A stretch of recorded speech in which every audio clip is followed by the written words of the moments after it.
amici della lingua italiana, ben ritrovati qui sul mio canale Ad Maiora. Io sono Sara e oggi vorrei parlare con voi di un tempo verbale molto comune in italiano, e cioè l'imperfetto indicativo. So hi guys, welcome back to my channel. Today we're going to talk about a very common verbal tense in Italian.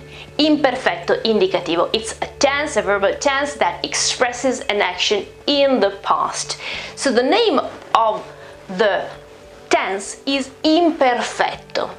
Imperfetto è il nome del tempo. Imperfetto is the name of the tense, tempo. Indicativo è il nome del modo. So, indicativo is the name of the model. What is a model? This is something that isn't explained that much, but it's actually important when we study verbs in Italian. It's important to remember that verbal tenses in general are divided in Italian into several groups of verbs, okay, depending on the nature, on the context, on the way we use those tenses. These groups of tenses, of verbal tenses, are called modi. Modi, with the final I, is plural. Modo, so this here is singular. So indicativo is a modo, which is a group of verbal tenses. Imperfetto belongs to this modo. There are other tenses we have already studied and you can find on this playlist, like for example the presente, the present, passato prossimo, which also expressed an action in the past, okay, that happened just a while ago.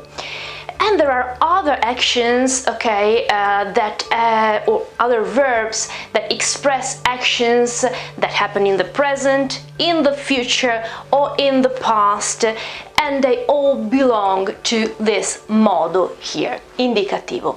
Other examples of modi, so groups of verbal tenses, can be congiuntivo for the if clauses, say so, hypothesis. Condizionale, it's like the English conditional. Infinito, infinitive. Gerundio, gerund. Participio, participle. Imperativo. So there are many different groups of tenses, many different modi, okay? Anyway, let's go back to our modo indicativo. So this is the group, and inside this group today we're going to talk about imperfetto, okay, imperfetto, which, as I said before, is a verb that expresses an action in the past. Imperfetto serve per descrivere un'azione che avviene nel passato. We already talked about passato prossimo, and we explained when we use that. Now, today I'm going to explain the 4 situations in which we use this tense here, because we have to remember that there are many different ways to express an action that happens in the past. And actually we pick the correct tense depending on the context. So we have to understand the context and the situation. So this is the context basically, and on the other side of my whiteboard here you have the conjugation, okay, the 3 conjugations actually, and a few regular verbs. Let's start defining when we actually use this verb. So first situation, in descriptions and settings. So when I'm talking about something that happened in the past and I'm describing a situation, I'm describing a setting, so you can imagine how much we can find it in novels, for example, or articles. Anyway, when we actually describe something that of course was in the past. Especially we can say that we use imperfetto for continuous actions. So actions that continue in a very long, in a long period of time, okay?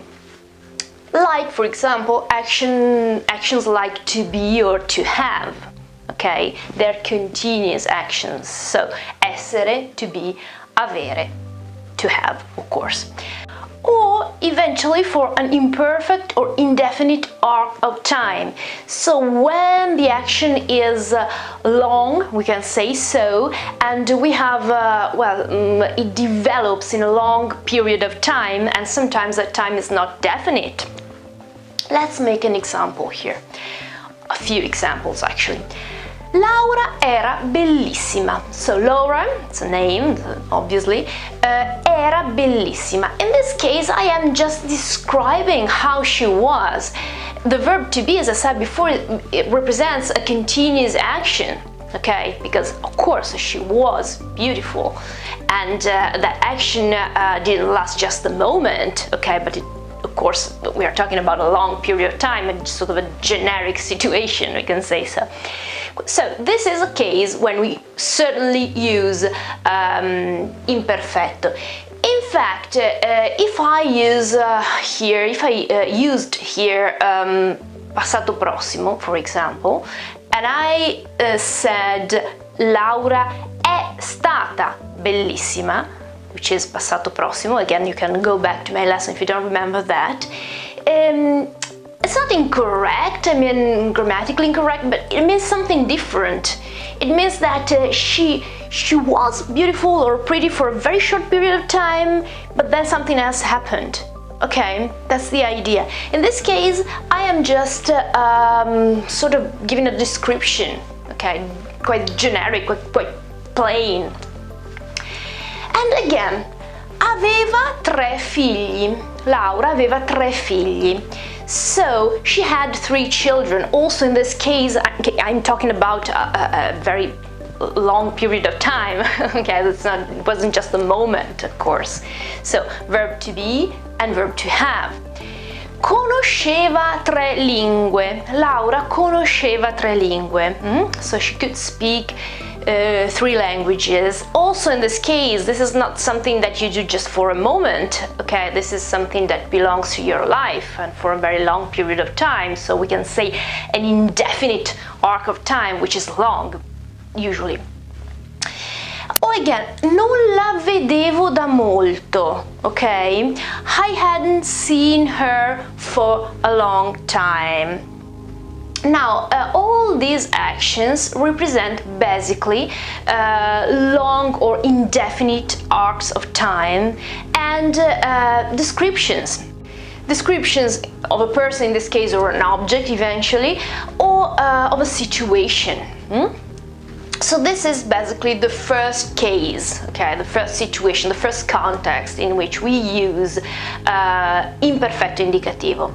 In Italian we can say usiamo il tempo imperfetto indicativo quando descriviamo qualcosa nel passato, when we describe something in the past, okay?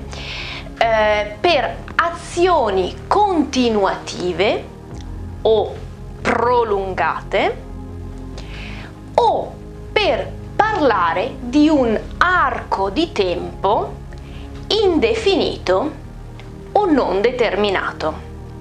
Okay? So this is just the Italian translation of what I said before in English. Let's go on and see the second situation. We use the imperfetto indicativo as an anchor or background to another action in the past, of course. That reminds us immediately of a continuous form in English, okay? Especially when, we can say when we use past continuous together with the past simple. I was sleeping when you called, okay? I was sleeping is we can say an action that happens in the background while another action in the past happens. They are simultaneous in the past. Normally the other verb, okay, the action that happens while this action here in the imperfecto is going on, that other action is passato prossimo or passato remoto. We haven't talked about passato remoto yet, but we're going to do that. It is more formal. It's something that you find maybe in books or novels or formal writing in general, and it describes an action that is far away in the past, basically. Those are the verbs that we can find together with imperfetto in this case. Let's read a few examples here, and I have used passato prossimo together with imperfetto because this is the verb that we already know in this course. So, first example, mangiavamo, of course, we were eating. Remember that we don't usually express the subject in these cases, okay? Their subject is just implicit. It's there, okay, but you don't see that. Mangiavamo quando hai chiamato. So we were eating when you called. So the fact that we were actually eating is a background, okay, and the fact that you called, okay, is something that happened while the other action was unfolding. Now, this is very, very, very common, and you can see that the action that happens while the other action in the background was going on is often, not always, but often introduced by quando. In English, it's the same. We were sleeping when you called. Quando is when, of course. Or we can just change the sentence a little. The meaning is the same, the structure is a bit different. Mentre dormivamo hai chiamato. So while we were sleeping, in this case, or we were eating, if you want to say mangiavamo, it's the same. Mentre dormivamo, while we were sleeping, you called. So in this case, I put something, okay, in front of my imperfetto, and that something is mentre, while. In English, it's the same, once again. While we were sleeping, mentre dormivamo, you called, hai chiamato. So, okay, I changed the verb, mangiavamo, dormivamo, like to eat, to sleep, but it doesn't really matter. The point is that they the idea is the same, but the structure is a little bit different, okay? So in the first case, I'm emphasizing the action that happened while I was doing something else. In the second case, I am emphasizing what I was doing when something else happened. But, I mean, it's exactly the same situation, context, and whatever. Again, stavamo dormendo quando hai chiamato. We were sleeping when you called. So this is the same structure as the first sentence, okay? Same verb as the second sentence, same structure as the first. Anyway, you just remember that in this case, it's basically the same use of the past continuous. Oh yes, of course, in Italian, how can we say that? Usiamo l'imperfetto indicativo come ancora o come azione di sfondo, sfondo is background, quando accade un'altra azione nel passato. So when another action in the past happens. That other action, quella altra azione può essere al passato prossimo o passato remoto. Now, let's go on and let's move toward the third situation or context. So, routine or repeated actions. It's basically the situation when we in English use this expression here, which is used to. Okay, so when I express something that I used to do, so that happened many times in the past. There are, of course, as in every other language, there are of course many different adverbs that express frequency. For example, sempre, always, di solito, usually, spesso, often. Okay, I put di solito twice. Oh, sorry. Okay, I didn't realize that. Tutti I giorni, every day. Or many other, tutte le settimane, every week.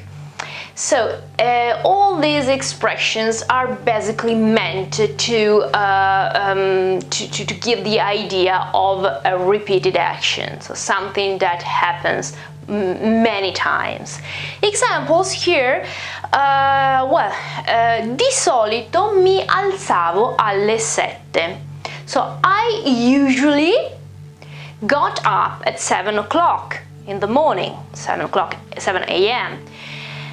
Di solito, usually, I could use sempre, mi alzavo sempre alle 7, mi alzavo spesso alle 7, mi alzavo tutti I giorni alle 7. So, in this case, obviously, we can have many different examples, and we can just change the adverb of frequency, and the sentence is exactly the same and the context is exactly the same. Remember one thing, when you put mai, which is never, so I will write it down here since I've got the gap here. Okay, when I use mai, so never, remember that in Italian you have to use a negative verb. So it's completely different from the English structure in this case. You have to use a double negative. Let's make an example. Non mi alzavo mai alle 7. Okay, so I never got up at 7 o'clock, okay, mai. So in this case, never can't be used alone. You have to use another negative part, okay, and that part is in the verb, so the verb has to be negative. Non mi alzavo mai. So I have non, which is not, basically, and also mai, which is never. In English, it would be like, oh, it sounds so bad. I didn't never get up at 7, so it's awful, okay. But anyway, that's the idea. You have the double negative in this case. Again, when I'm talking about routine or repeated actions and so on, it's also referred to periods of one's life or spans of the year. Obviously, when I talk about routine, when I talk about also continuous actions, as I said before, it's not just something that happens many times, but it is also something that happens for a very long period of time in my life or in someone's life, or I don't know, a season, or anyway a long span of the year. An example also in this case, da bambino, when I was a child, okay, andavo a letto presto. When I was a child, I went to bed early. When I was a child, it's a period of my life during my childhood.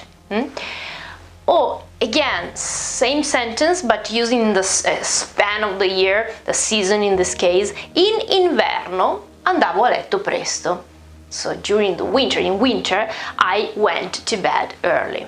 So the first case, it's a personal experience, and it is it concerns a period of my life. In the second case here, it's a season, so it's a span of the year, but the idea is the same. So I'm talking about a long period of time. All right, let's say this in Italian. Usiamo l'imperfetto indicativo anche per azioni di routine o azioni ripetute nel passato. In fact, troviamo questo tempo verbale quando ci sono avverbi di frequenza, come per esempio sempre, di solito, spesso, mai. Quando usiamo mai dobbiamo aggiungere non al verbo. o altre espressioni di frequenza, come per esempio tutti i giorni, tutte le settimane, tutti gli anni, eccetera, eccetera. Inoltre, besides, usiamo l'imperfetto indicativo anche quando parliamo di periodi della propria vita oppure periodi dell'anno, come per esempio le stagioni. Okay? So this is exactly what I have just said in English. Now, let's see the last situation when we use the imperfetto indicativo. This last situation is storytelling or narration in general. I had already said that we can find this tense a lot when we read books, novels, and so on and so on. In fact, well, this is one of the most common tenses used for storytelling, narration, both in literature or in everyday life, when we're simply telling something that happened to us, okay, basically. So I have written a very short, well, it's a sentence actually, so it's a very short idea of narration to explain how we can use this tense. Let's read it together. D'inverno is in winter, which is the same as in inverno. Okay, in inverno is more, I can say it's more common, maybe it's more familiar, or, well, it's used in everyday life. D'inverno is more formal. This is something you could find reading a book, reading a novel, but it's basically the same thing. D'inverno le famiglie mangiavano presto. Poi si sedevano vicino al fuoco e le mamme raccontavano ai più piccoli le storie della buonanotte. Now, this is a very idyllic idea what happened in the past, okay, and basically the meaning is during the winter families used to, you see that I'm using this expression here, used to eat early, and then they used to, okay, they used to sit near the fireplace, and moms told children, okay, bedtime stories, basically. So it's quite idyllic idea of the past. Anyway, d'inverno le famiglie mangiavano. This is the first verb, okay, imperfetto, mangiavano, to eat, okay. Of course, this is a repeated action, something that happened in the past. Poi, okay, so then after that they sat, okay, sedevano, they used to sit. So also in this case it's a repeated action, and it's also an action that I can say it's an action that belongs to a certain arc of time. And le mamme raccontavano. Moms used to tell their children, okay, stories. So these verbs here are all conjugated and are all they all belong, okay, to the family and the context of imperfetto indicativo. So in Italian we can say that il tempo imperfetto viene utilizzato per raccontare delle storie o per una narrazione, narration, sia di tipo letterario sia nella vita di tutti i giorni. Okay? So both of them. So this is the context basically. Let's try and see, but you have already seen how we can form the verbs in the examples I have made, but let's go into details and explain how we actually form these verbs.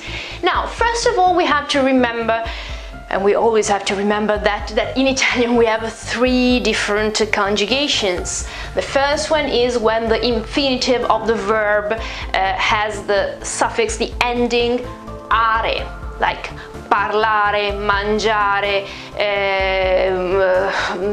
cucinare, and so on and so on. The second conjugation is when the ending of the infinitive is ere, okay, like avere, for example, and so many others. And the third one is when the ending of the infinitive is ire, as in partire, dormire, and so on and so on. Something you can remember in order to spot an imperfecto easily, or when you have to actually form an imperfecto, is that always actually, this conjugation is characterized by the use of the consonant V. Okay, V. This is very important. Let's try and see the first verb, parlare, okay, to talk, basically. This is first conjugation, it is regular. So what should I do here? So first thing, I kind of eliminate, okay, the ending are. So the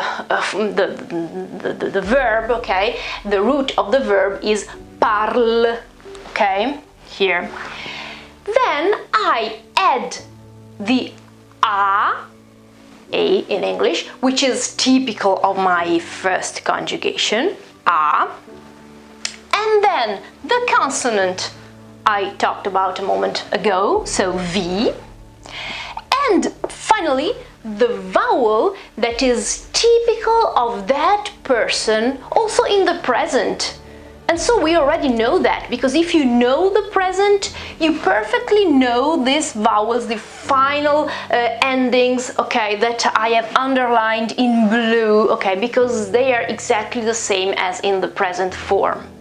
So basically, the first part is the root of the verb, the second part is the vowel that actually depends on the conjugation. So first conjugation is a, then the V that is typical of imperfecto, and finally the ending of that specific person that is the same as in the present that you already know. Okay? So the conjugation is io parlavo, tu parlavi, egli parlava, noi parlavamo, voi parlavate, essi parlavano. So once again, root of the verb, then vowel of that specific conjugation, then the V, and then the ending of that person, which is o, I, a, amo, ate, ano. Okay? So, let's try with another verb, mangiare, to eat, okay? Mangiare. Also in this case, I eliminate the suffix, the ending are, and the root is mangi, okay? Final G-I, okay? In Italian, it's G-E. Mangi. And then I add the vowel a, the V, okay, and then the ending that is typical of that person. So, io mangiavo, tu mangiavi, egli mangiava, noi mangiavamo, voi mangiavate, essi mangiavano. This is the same mechanism that you will have to use for the second and the third conjugation. So when you have learned this, basically you have learned how to conjugate this verb. So let's start and see a verb belonging to the second conjugation. Like for example, avere, very common, the verb to have. Okay, it is normally very regular in every single language, and it is in Italian too, especially the present, io ho, tu hai, it's quite irregular, but the imperfetto is absolutely regular, so yeah, that's good news. In this case, I eliminate ere, so the ending, and the root of the verb is av, okay, av, av. And so I add the vowel of this conjugation, e, it's not a anymore, it is e, and then the consonant V again, and the same, exactly the same endings as before, because they are always the same, okay, as in the present, the endings of the different persons. The conjugation is io avevo, tu avevi, egli aveva, noi avevamo, voi avevate, essi avevano. Okay? And finally, ire, third conjugation. Ire. The verb here is partire, but we can have any other regular verb. And we do exactly the same thing. So we eliminate the ending, ire. And the root of the verb is part. By the way, it means to leave, to go away. Part. Then I put the vowel, okay, specific of this conjugation here, which is E. And then the same consonant as before, V. And then the endings, okay, of the different persons. Always the same thing as before. So, io partivo, tu partivi, egli partiva, noi partivamo, voi partivate, essi partivano. Let's try with another verb, dormire, since we used that before. Okay, so let's try and use that. Dormire, which is to sleep, of course. I eliminate ire. The root is dorm, and then again I, V, and the ending. So, io dormivo, tu dormivi, egli dormiva, noi dormivamo, voi dormivate, essi dormivano. Okay? So, again, other verbs we have used here. Okay, to tell stories, okay, in the example we had before. Raccontare, Which conjugation is that? First, of course, raccontare, are. I eliminate are, okay, and the verb is raccont. Io raccontavo, tu raccontavi, egli raccontava, noi raccontavamo, voi raccontavate, essi raccontavano. And this is exactly the form we used here. The moms, mothers, okay, it's third person plural, of course, raccontavano. It's all very simple and smooth as far as regular verbs are concerned. Of course, you already know that in Italian we have plenty of irregular verbs. Yes, of course I can't list every single regular verb in my videos, but I always make a few examples of very common irregular verbs and how they behave in the situations here. So I just picked one for the first, second, and third conjugation. So for the first conjugation I picked fare, to do or to make, which is exactly the same in Italian. It's always fare, okay? And, well, of course, in this case, you eliminate are and you have just an F, but the conjugation is not favo or favi, no. You have to add something, ac, facevo. You also notice that even if the conjugation is with a, the vowel here is e. So taken from the second conjugation. It's completely irregular. I know, it doesn't make sense. I'm so sorry, but that's the way it is, okay? Io facevo, tu facevi, egli faceva, noi facevamo, voi facevate, essi facevano. It's really irregular. There are many. Good news is that the verb andare, which is so to go, which is so irregular. We know that in the present it's io vado, tu vai, so it's absolutely irregular in the present. It is absolutely irregular here in imperfetto, it's absolutely regular. So it is andavo, io andavo, tu andavi, egli andava, and so on and so on. So it's absolutely regular. So good news. Then, okay, I picked the verb to be for the second conjugation because it's so common. You have to know that. You have to know that absolutely. And it is irregular, as usual. Io ero, tu eri, egli era, noi eravamo, voi eravate, essi erano.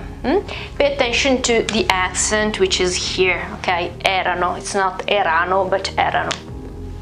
So in this case, basically, well, the whole structure changes. We have no V, okay, which was our certainty, but in this case we have no certainties. We use the R, okay, which in Italian is a bit different, you know that, from the English pronunciation, ero, it's not arrow. And then, okay, we can say that the final part, so the ending of the different persons, is quite regular, but the rest of the verb is completely irregular. But I don't know, if you maybe are Spanish speakers, well, that could be easier for you because it's pretty much similar. Then finally, another irregular verb belonging to the third conjugation is dire, to say, to say something or to tell something. Io, it's not io divo or something, it's io dicevo. It's pretty much the same situation as here, because you see that I add these two letters here, ce. So io dicevo, tu dicevi, egli diceva. Noi dicevamo, voi dicevate, essi dicevano. That's it. There are many others actually. I move away from my whiteboard so you can see all this together, and just in order to give you a very short summary of what I've just said, let's remember that imperfecto indicativo is a past tense, okay, and I use it for description and settings. So when actions are continuous, they're used for a long or indefinite arc of time. Essere and avere often use imperfetto indicativo. We can use it as a background of another action that is happening in the past, or for repeated action or routine actions, okay. Eventually I can use it, or most of the times I use it in storytelling or narration, or when I write something, when I read literature or tell something in the past, also belonging to everyday life. In Italian noi usiamo noi usiamo l'imperfetto indicativo per descrizioni, per indicare o raccontare azioni nel passato durante le quali succede qualcosa, per azioni ripetute o che indicano una routine, sempre nel passato, anche con avverbi di frequenza, o per raccontare storie o narrare, sia in letteratura, sia nella vita di tutti i giorni. Ok? And this is the way to conjugate this verb. I hope that was helpful. I've tried to make it as complete as possible without being too long, even if I know that this is long, but this is a huge topic, so it was impossible to make it shorter. If you have any questions, please just ask away in the comments, and I'll try to answer and to be as clear as possible. If you want me to talk more in Italian, just let me know. Let me know how, if you can understand, if I can maybe explain more in Italian, or if it is fine if I maybe say something in English and then I repeat it in Italian. So, I say that in Italian. Spero che la lezione sia stata utile. Ho cercato di fare un riassunto completo nel minor tempo possibile, anche se questo è un argomento, è un argomento molto ampio. Fatemi sapere, let me know, se avete domande, lasciatele nei commenti, e fatemi sapere se volete che parli più in italiano, se riuscite a capirmi, se vi serve una spiegazione sia in italiano che in inglese. Grazie mille per avermi seguito, thank you so very much for following, un grandissimo abbraccio a tutti quanti da tutte le parti del mondo e grazie mille perché mi scrivete sempre da tantissimi paesi diversi. So I send a hug to all of you, okay, all over the world. It's so nice that you follow, okay, from so many different countries. So thank you so very much. Ciao!